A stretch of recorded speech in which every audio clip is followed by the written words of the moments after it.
ये पायलट की सूझबूझ से कोई जान हानि नहीं हुई।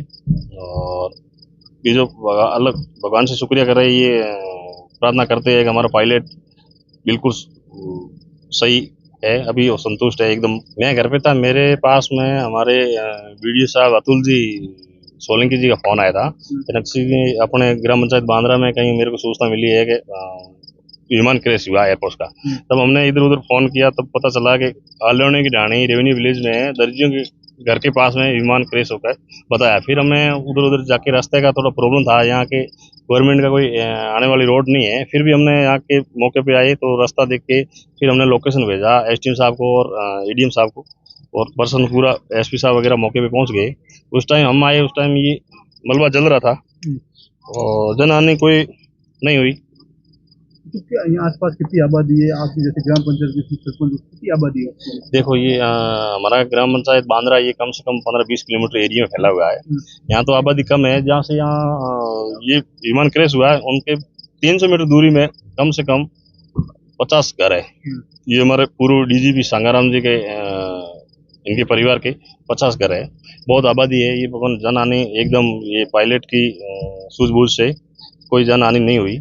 और ये जो अलग भगवान से शुक्रिया कर रहे हैं, ये प्रार्थना करते हैं कि हमारा पायलट बिल्कुल सही है, अभी वो संतुष्ट है एकदम कोई तरीके से। तो एमपीटी जो है कवास है, जो तेल का क्षेत्र है वो भी करीबी है? नहीं, वो तो यहाँ से 4-5 किलोमीटर दूरी है। 4 किलोमीटर यहाँ से एमपीटी दूरी है। और ये पायलट की सूझबूझ से ये पूरा हादसा टल गया। बाकी आना कि कवास, ये कवास क्षेत्र यहाँ पे ग्राम पंचायत बड़ा है, कम से कम 10-15 हजार की आबादी है। अगर उसके ऊपर गिर जाता तो भारी नुकसान हो जाता। और भगवान की दया से ये सब पायलट की जानबूझ से पूरा टल गया, ऐसा कोई हादसा नहीं हुआ। तो जब आप यहाँ पहुंचे तो तब क्या हालात थे? जो एयरपोर्ट के अधिकारी है, दूसरे अधिकारी है, सब अधिकारी पहुंच गए हमारे साथ में। उन्होंने लोकेशन भेजा, कहीं रास्ता नहीं दिखा तो हमने उन्हें रास्ते की मदद से हम उनके लोकेशन वगैरह भेज के उनके सामने गए, तो उनको सबको मौके पे लेके आ गए। और हम आए उस टाइम ये विमान जल्द ही था। उसके बाद में आने बाद में इन्होंने अधिकारियों ने वो विमान के नज़दीक किसी लोकल को नहीं जाने दिया और 400 मीटर की डिस्टेंस बना के उनको दूरी रखने के लिए सबको अलाउंस किया।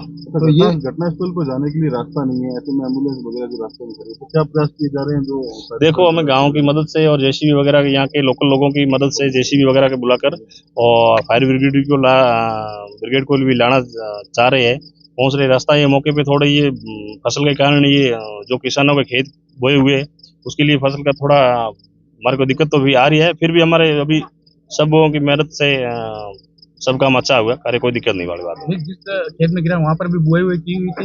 नहीं, वहाँ नॉर्मल बुआई की हुई है। बाकी तो ये वैसे भी सुनसान जगह है।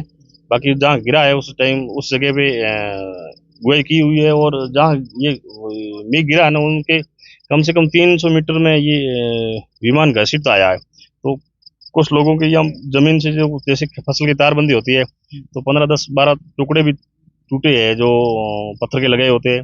वो भी खेतों की बाढ़ वगैरह उसको नुकसान पहुंचा है। देखते हैं, इसीलिए प्रशासन क्या करता है, वो आगे कार्रवाई करें।